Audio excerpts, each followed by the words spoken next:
ചെമ്മനീർ പൂവിൻ്റെ ഇന്നത്തെ വിശേഷത്തിലേക്ക് പോവാം കേട്ടോ. ആരും മിണ്ടാത്ത സങ്കടത്തിൽ നമ്മുടെ സച്ചി അങ്ങനെ പുറത്ത് നിൽക്കുകയാണ് കേട്ടോ. അങ്ങനെ ആലോചിച്ചുകൊണ്ട് സച്ചി അകത്തേക്ക് കയറുന്ന സമയത്ത് രേവതി അവിടെ നിൽക്കുന്നു. രേവതി, നീ എന്താ എന്നോട് സംസാരിക്കാത്തത്? നീ പോലും എന്നോട് മിണ്ടുന്നില്ലല്ലോ. രാവിലെ അച്ഛനോട് ഞാൻ മിണ്ടാൻ ചെന്നിട്ട് എന്നെ കണ്ടിട്ട് മൈൻഡ് പോലും ചെയ്യാതെ മുഖം തിരിച്ചങ്ങ് പൊക്കളഞ്ഞു. നിങ്ങളൊക്കെ എന്നോട് മിണ്ടാതിരിക്കുന്നതുകൊണ്ട് എനിക്ക് നല്ല സങ്കടമുണ്ട്, സഹിക്കാൻ പറ്റുന്നില്ല. സച്ചിയേട്ടാ, നമ്മൾ ഏറ്റവും കൂടുതൽ സ്നേഹിക്കുന്നവരുടെ കയ്യിൽ നിന്ന് നമുക്ക് എന്തെങ്കിലും ഒരു വേദന ഉണ്ടായിക്കഴിഞ്ഞാൽ അതത്ര പെട്ടെന്നൊന്നും ആ മുറിവ് ഉണങ്ങാൻ പോകുന്നില്ല. അല്ല, ഞാൻ ഇങ്ങോട്ടേക്ക് കയറി വരുന്ന സമയത്ത് അച്ഛൻ നിന്നോട് എന്തൊക്കെയോ പറയുന്നുണ്ടായിരുന്നല്ലോ എന്നെ പറ്റിയിട്ട്. എന്താ എന്നെ പറ്റിയിട്ട് അച്ഛൻ പറഞ്ഞത്? ആ, അത് പിന്നെ സച്ചിയേട്ടന് വേണ്ടിയിട്ട് അച്ഛൻ പൈനാപ്പിൾ വാങ്ങിക്കൊണ്ട് വന്നായിരുന്നു.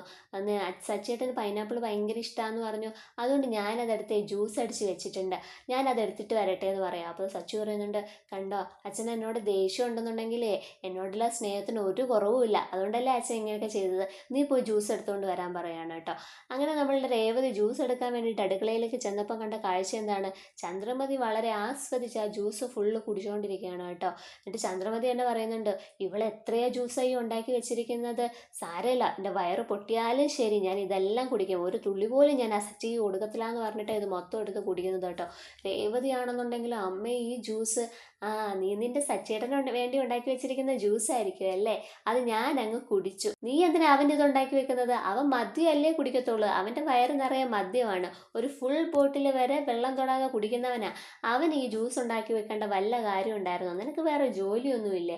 എന്തായാലും നിന്റെ സച്ചേട്ടൻ ഉണ്ടാക്കി വെച്ചുകൊണ്ട് നല്ല ടേസ്റ്റ് ഉണ്ടായിരുന്നു, ഞാനത് മൊത്തം അങ്ങ് കുടിച്ചു എന്നൊക്കെ പറഞ്ഞിട്ട് ഭയങ്കര സന്തോഷിച്ച് ചന്ദ്രമതി അങ്ങനെ നടക്കുകയാണ് കേട്ടോ. അങ്ങനെ നമ്മുടെ രേവതി ആ ചേച്ചീനെ വിളിച്ച് ചോദിക്കുന്നുണ്ട് കേട്ടോ, ഇനിയിപ്പോൾ ഇത് കുടിച്ചു കഴിഞ്ഞാൽ അമ്മയ്ക്ക് എന്തെങ്കിലും പ്രശ്നം പറ്റുമോ, എന്തെങ്കിലും കുഴപ്പം പറ്റുമോ എന്നൊക്കെ ആലോചിച്ചിട്ട് ഭയങ്കര ടെൻഷനും ഉണ്ട് രേവതിക്ക്.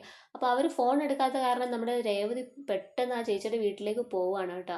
അങ്ങനെ സച്ചിയാണെന്നുണ്ടെങ്കിൽ ജ്യൂസ് കുടിക്കാൻ വേണ്ടിയിട്ടാണ് ഇറങ്ങി വരുന്നത്. അപ്പോൾ ചന്ദ്രമതി പറയുന്നുണ്ട്, അവൾ ഇവിടെ ഇല്ല, ഇപ്പം അങ്ങോട്ട് ഇറങ്ങിപ്പോയി, വരുന്നു പോകുന്നു, ഞാനിവിടെ ഉണ്ടെന്നുള്ള കാര്യം പോലും ഓർക്കാതെ അവൾ ഇറങ്ങിപ്പോയത്, എന്നോടൊന്ന് പറഞ്ഞിട്ട് പോയാൽ എന്താ അവൾക്ക് എന്നൊക്കെ പറഞ്ഞിട്ട് രേവതി തന്നെ വഴക്കും പറയുന്നുണ്ട് കേട്ടോ.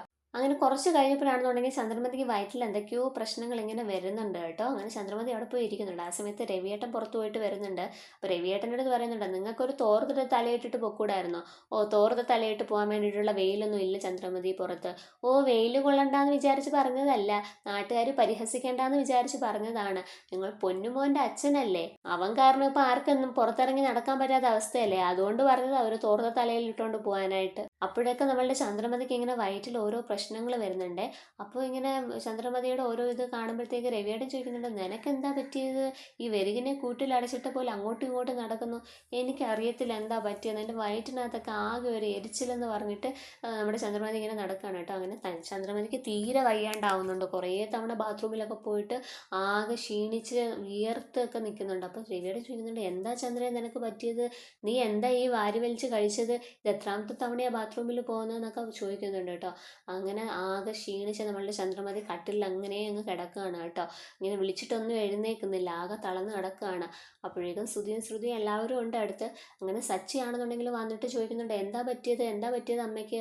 എന്നിട്ട് ശ്രുതി പറയുന്നുണ്ട്, എടാ അമ്മയ്ക്ക് വയറിന് സുഖമില്ല, കുറേ തവണ ബാത്റൂമിൽ പോയി, ഇപ്പോൾ എന്താ ആകെ തളർന്ന് കിടക്കുകയാണ്. അങ്ങനെ നമ്മളുടെ സച്ചിക്ക് അത് കാണുമ്പോൾ ഭയങ്കര സങ്കടമാവുന്നുണ്ട് കേട്ടോ, ചന്ദ്ര അങ്ങനെ കിടക്കുന്നത്. അങ്ങനെ സച്ചി അടുത്ത് വന്നിരുന്നിട്ട് അമ്മേ അമ്മേ എന്നൊക്കെ വിളിക്കുന്നുണ്ട്, ഇങ്ങനെ തലയിലൊക്കെ ഇങ്ങനെ തലോടുകയൊക്കെ ചെയ്യുന്നുണ്ട് കേട്ടോ. എന്നിട്ടൊന്നും ചന്ദ്ര കേൾക്കുന്നില്ല, ചന്ദ്ര ആകെ ഇങ്ങനെ തളർന്ന് കിടക്കുകയാണ്. അപ്പോൾ ശ്രുതി പറയുന്നുണ്ട്, അച്ഛൻ നമുക്ക് അമ്മേനെ എത്രയും പെട്ടെന്ന് ഹോസ്പിറ്റലിൽ കൊണ്ടുപോകണം.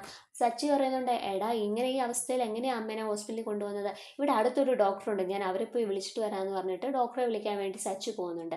രേവതിയാണെന്നുണ്ടെങ്കിൽ ആ മരുന്ന് കൊടുത്ത ചേച്ചിയുടെ വീട്ടിലിരിക്കുകയാണ്. അപ്പോൾ ആ ചേച്ചി പറയുന്നുണ്ട്, രേവതി നീ പേടിക്കുന്ന കണക്കൊന്നും സംഭവിക്കത്തില്ല, വയറ്റിനകത്ത് കുറച്ച് പ്രശ്നങ്ങളൊക്കെ വരും, പിന്നെ നല്ല ക്ഷീണം ഉണ്ടാവും, ഇല വാടിയ പോലെ ഇങ്ങനെ കിടക്കുമെന്ന് പറയാം, അല്ലാതെ വേറെ പ്രശ്നങ്ങളൊന്നും വരത്തില്ല, അത് കുറച്ച് കഴിയുമ്പോൾ അങ്ങ് മാറിക്കോളും, നല്ല ആഹാരമൊക്കെ നീ ഉണ്ടാക്കി കൊടുത്താൽ മതി എന്ന് പറയുകയാണ് കേട്ടോ. അങ്ങനെ ഡോക്ടർ വരുന്നുണ്ട്. ഡോക്ടർ വന്നിട്ട് ചന്ദ്രമതിയെ നോക്കുന്നുണ്ട്. അപ്പോൾ ഡോക്ടർ പറയുന്നുണ്ട്, ഇതങ്ങനെ കാര്യമായിട്ടുള്ള പ്രശ്നങ്ങളൊന്നുമില്ല, ഫുഡ് പോയ്സൺ ആയതാണ്, പുറത്തുനിന്ന് എന്തെങ്കിലും ആഹാരം കഴിച്ചായിരുന്നോ, ഇനി അങ്ങനെ എന്തെങ്കിലും കഴിച്ചിട്ടുണ്ടെങ്കിൽ അതിൽ നിന്ന് വന്നതായിരിക്കുമെന്ന് ഡോക്ടർ പറയുന്നുണ്ട് കേട്ടോ. അപ്പോൾ അത് കാണിച്ചിട്ടാണ് എപ്പിസോഡ് അവസാനിക്കുന്നത്.